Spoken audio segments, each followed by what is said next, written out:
Ethnocentrism is the act of judging another culture based on preconceptions that are found in values and standards of one's own culture. Okay, and whether those values or standards are subhuman or not. Ethnocentric behavior involves judging other groups relative to the preconceptions of one's own ethnic group or culture, especially regarding language, behavior, customs, and religion. These aspects or categories are distinctions that define each ethnicity's unique cultural identity. William G. Summer defined ethnocentrism as the technical name for the view of things in which one's own group is the center of everything, and all others are scaled and rated with reference to it. I experienced this the first 2 weeks of December 2022. He further characterized ethnocentrism as often leading to pride, vanity, belief in one's own group's superiority, and contempt for outsiders. These problems may occur from the dividing of societies into in-groups and out-groups.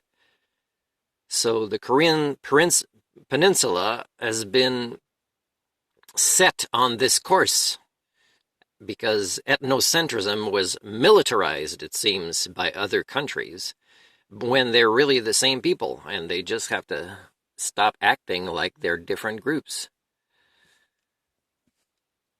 Ethnocentrism is explained in the social sciences and genetics, in anthropology. Cultural relativism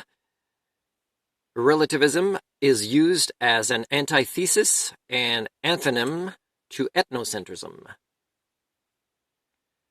What if this concept was taught in all programs of higher study as well as annually for all age groups prior to the end of high school, and done so consistently all around the world? What if ethnocentrism, which is increasing drastically every day due to HSD, was also mentioned in the new DSM-6? Listen to this. It's not very long. Among other things, I'm giving the lady who invited me here these plants, which are the living things that have been the most consistent in my life here. I might give her the bicycle if it doesn't sell. I don't think I have anybody special to give it to. And I don't want to just give it to anybody. This is a song by my favorite singer. She was in concert, but I just couldn't afford to go try getting on her fan or personal website, but I didn't succeed because of the technology that I don't use.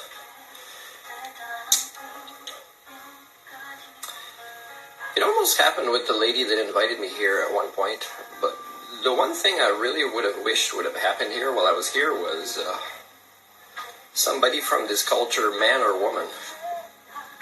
I mean, it could happen more easily with some of the animals I work with, but the non-people animals. And but if a man or woman would have opened up their hearts, whether they spoke English or French a lot or little or none, and cried in my arms, knowing that it was a safe place and knowing that I really did care about them, and this is the humanity that I was looking for coming here.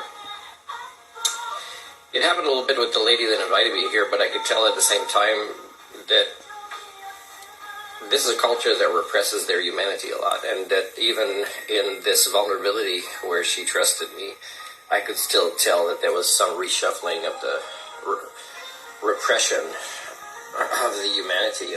There would be it'd have to be years and years of work like this to do this, to help her. And if I watch a movie, TV show, even if it's like partly a comedy or a song, and I see a Korean man or woman cry, instantly I start crying. And it's because there's so much repressed stuff in this culture that I just want to hug them. I feel for them, and I'm sad for them, and I want to help them. want them to know that that's being there for them is more important to me than getting a visa or a job or money or a car or an apartment or new furniture or whatever, or fix my teeth or have nice clothes. It's really what they're going through that is more important to me, and just having somebody know what they have in me and appreciate it. And I wish I could meet the singer. I started to know a little bit about her biography, but still, she might not be who I would wish for her to be. She might still be so protective of herself in a way that, hey, we're mortal here. If you open up your heart to me at this rate, we'll be 300 years old and dead by the time we can connect at a human level. I don't know. I know she has very passionate songs, and her voice is cool, and her personality in performing is cool, but I know it's not the same personality as in private. Still, maybe one day I'll meet her and find out, or just find out more about her. Just because sometimes just having answers is important to me, even if I don't get a chance to meet the people. What are they really like? Somebody who wrote a book and said these things, or somebody who sang a song that they wrote and experienced it. How have they changed? How have they grown from it? Adele has a song that I really like, but if I kind of listen to her talk in between songs, I don't identify with her. So, this is an example. You could find a song that touches you, and it's kind of, but really the person is incapable of connecting with you. If you ever kind of met them in a place where you both wanted to talk, you would discuss this and notice this.